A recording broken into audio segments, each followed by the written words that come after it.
నమస్కారం, మీరు చూస్తున్నారు HN19.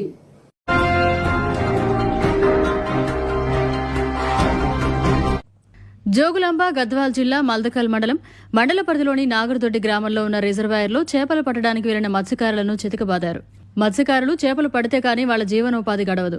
అలాంటి తరుణంలో మత్స్యశాఖ నుండి అనుమతి పొంది రిజర్వాయర్లో చేపలు పట్టడానికి వెళ్లిన మత్స్యకారులను గ్రామంలోని యువకులు గ్రామస్తులు పట్టుకుని ఇష్టానుసారంగా చితకబాదారు. వీరి మధ్య తీవ్ర వాగ్వివాదం జరగడానికి వివరాలు తెలియాల్సి ఉంది.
Gracias.